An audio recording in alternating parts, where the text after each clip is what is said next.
तो कैसे सभी भाई लोग। आज मैंने किए थे लेग्स और आज से ही मैं शुरू कर रहा हूँ कट को, क्योंकि बात ये थी कि बेली फैट बहुत अनबियरेबल हो रहा था और उसको कंट्रोल करना थोड़ा मुश्किल हो रहा था बल के साथ साथ। तो मैंने बोला कि पहले इसको प्रॉपर शेप में लेके आऊँगा, क्योंकि मैंने जो पहला कट किया था उसमें भी मैंने बेली फैट पे मतलब बेली पे मैंने अपने एब्स पे ध्यान दिया ही नहीं था। कर लिए तो कर लिए, कार्डियो पे ध्यान दिया था, कार्डियो रेगुलर कर रहा था मैं पिछले कट में, लेकिन मैंने अपने एब्स पे ध्यान नहीं दिया था। इस बार मुझे यही करना है। तो ये मेरा लास्ट बल्क का लेग डे होने वाला था, तो मैंने इसीलिए स्क्वाट से शुरुआत करी, क्योंकि मैं एक बार फिर स्क्वाट्स, और मैं आप अगर ध्यान से देखोगे तो मैं इतना कॉन्फिडेंट नहीं हूँ 4 प्लेट के साथ, जितना कि मैं 3 प्लेट में एकदम पॉज करके मार देता हूँ। और तो मुझे वही थोड़ा करना था। अभी ये 1-2 लेग डे और मैं हैवी लिफ्ट कर पाऊँगा, या 3 तक भी जा सकता है, 4 तक भी जा सकता है। डिपेंड करता है कि मेरी कैपेबिलिटी कितनी है उस इस बल्क से कट के फेस को चेंज करने की, तो वो मेरे ऊपर डिपेंड करता है।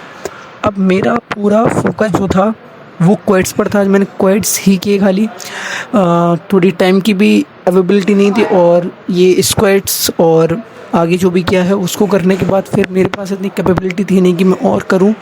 और मुझे पसंद नहीं है जब तक वेट लिफ्ट नहीं हो रहा है और तो मैं अच्छे से अंदर से फील नहीं आ रहा है करने का, तब तक मेरा उस तरीके से बनता नहीं है कि वर्कआउट करो। तो मैंने 2 सेट्स लिए थे ये 4 प्लेट के स्क्वाट के, और मैंने 2 सेट लिए थे 3 प्लेट के स्क्वाट के, जो मैंने रिकॉर्ड किए नहीं, क्योंकि वो मुझे नहीं लगता, क्योंकि वो मेरे लिए वार्म अप ही है। क्योंकि मैं उसमें पूरा बैठ जाता हूँ, पॉज करता हूँ 3-4 सेकंड का, फिर उठता हूँ, तो वो इसीलिए मैं उसको एकदम वार्म अप में एकदम करता हूँ, मैं उसको लेता नहीं हूँ। अब वो इसके बाद मैं लेग प्रेस पे भी जा सकता था, लेकिन लेग प्रेस पे क्या है, वो एक फैंसी मूवमेंट लगता है मुझे कई हद तक, क्योंकि उस पर मैंने 200 केजी डाल के रखा है, लेकिन वो फील उतना 200 केजी पूरा हम लिफ्ट करते नहीं, वो सभी जानते हैं ऑलमोस्ट कि 45 डिग्री का एंगल बनता है, वो सारे फैक्टर्स रहते हैं।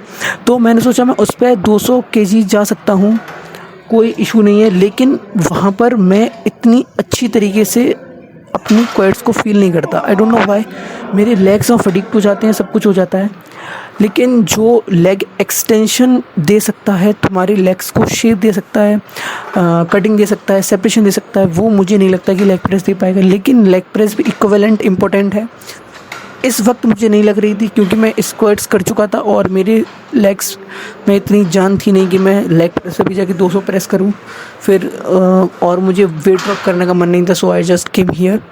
तो 2 सेट स्टैक के, जितना ज़्यादा मैं ऊपर उसको स्ट्रेच कर सकता था लेग्स को, जितने सेट्स तक मैक्सिमम, उतने मैंने उसको रैप तक अपने लेग्स को पूरा एक्सटेंड करने की कोशिश करी है। और फिर मैंने थोड़े से पार्शियल भी लिए, इससे कि जितनी स्ट्रेंथ मेरे क्वाड में बच रही है वो पूरी कंज्यूम हो जाए।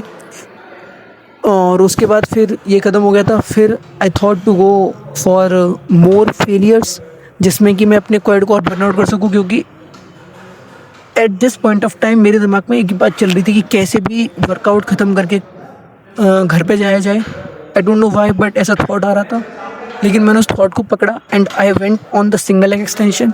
फिर मैंने 5 ईच किए, क्योंकि ये मुझे सबसे बेस्ट तरीका लगता है अपने क्वाड्स को पूरी तरीके से डिस्ट्रॉय करने का। क्योंकि आप स्क्वाट्स करके आ रहे हो, आपने हैवी एक्सटेंशंस कर लिए और उसमें भी आपने काफ़ी कंट्रोल्ड एक्सटेंशंस कर लिए। अब आपका जो मोटिव रहना चाहिए वो रहना चाहिए उसको और बर्निंग सेंसेशन देने को अपने क्वाड्स को।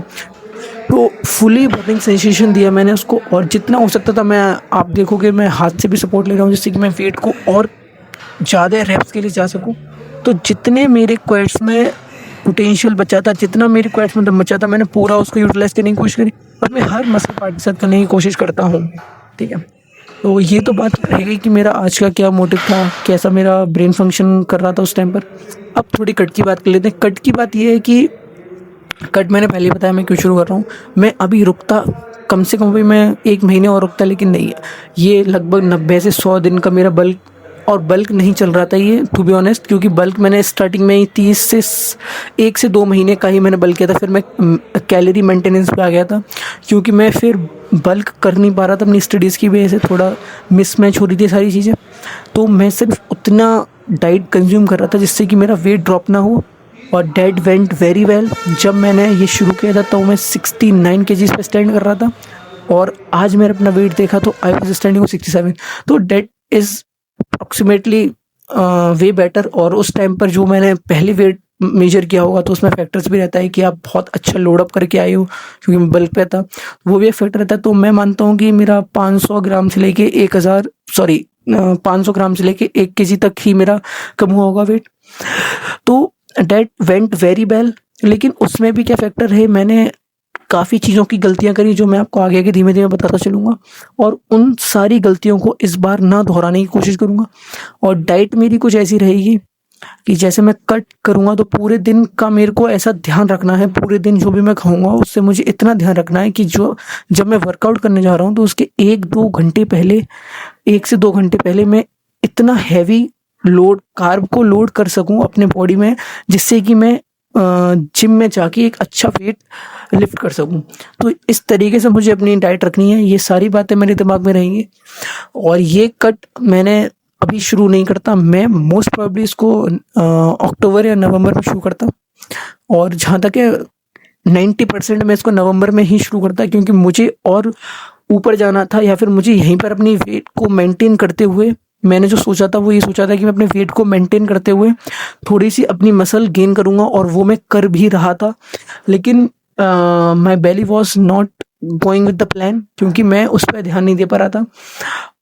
अगर मैं वर्कआउट से पहले या फिर जिम आने से पहले मैं कुछ अच्छा लोड अप करके आ रहा हूँ कार्ब को, then I am doing cardio, तो वो मुझे वॉमिट जैसा फील होता था, and many factors were there, जैसे कि मैं सही से कार्डियो भी नहीं कर पा रहा। तो आई थॉट कि we will just make it little low, and no worries, अगले बल अब जब अगला बल करेंगे कट के बाद, and this cut will most probably go till 3 months और 4 months।